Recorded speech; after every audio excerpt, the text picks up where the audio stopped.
Hello, wonderful. It's Sarah K Ramsey here to talk about finding love and success after a toxic relationship so you can bounce back better. And I want to discuss, are they really toxic or are they just a jerk? And this is actually my take two. If anyone saw take one, I got a little interruption in my house. That's what you get when you go live. You never know what you're going to get. So my husband actually popped in to say hello during the live. So this is take two, but it'll be even better than the first one, right? And if you're a jerk, okay, I want you to focus on patterns, not specific circumstances. Because if you're always focused on specific circumstances, you're never going to really be able to get a grasp on what's happening.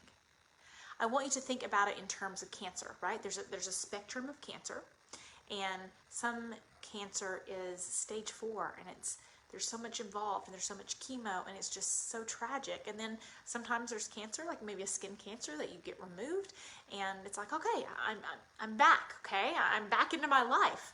And nobody wants cancer, but there's obviously a spectrum of how bad cancer can be.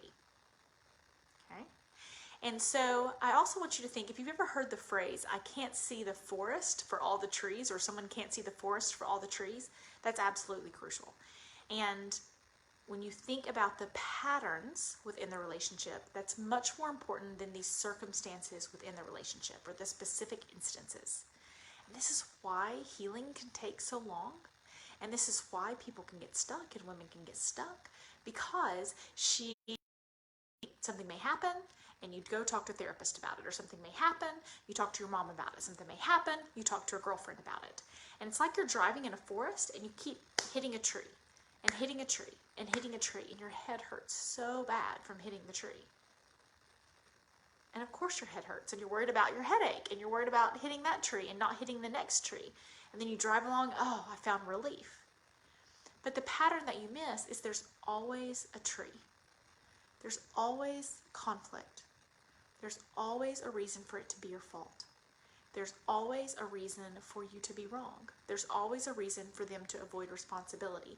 There's always a reason for you to need to do more work within your relationship. There's always a reason for blank. Doing things where it's always your fault is the pattern that makes it toxic. And the greater and more rapid and more often the pattern happens, where they flip things on you, where they blame things on you, where they avoid things, where they avoid responsibility, where they get you to do the work of the relationship, where they refuse to play by the same set of rules, where they have a pattern of anger, a pattern of control, a pattern of rage, a pattern of lying, a pattern of drinking, a pattern of whatever it is.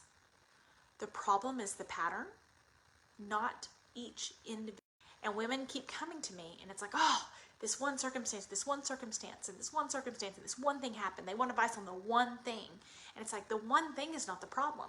Fly over your life. What is the pattern? How often is this happening? All the time? Then the relationship is obviously, I'm not perfect, and,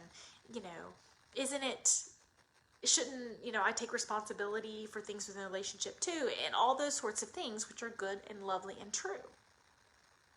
But if there is a very specific pattern of bad behavior, that person knows what they're doing. And you know that they know what they're doing because typically they know who they can do it in front of. They know to get angry at home, but not angry at their work party.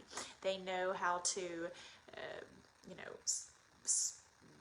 say it in a way that no one else will realize that they're cutting you down, but they would not cut you down in front of other people because that would be embarrassing. So they know certain pockets of places to behave. Or maybe you're in a fight and then someone else walks in, the mask comes back on and they instantly change behavior and are good. Have you ever seen that? That's how you know that, yes, they know what they are doing. Because if they truly didn't know what they were doing, then they would be that person in every situation in their life. But the life shows you that they do know what they're doing. And if there's that pattern of toxic behavior, the more of a pattern there is, the more likely they swing into the toxic category rather than just someone having a bad day, et cetera, et cetera. That's when they go in.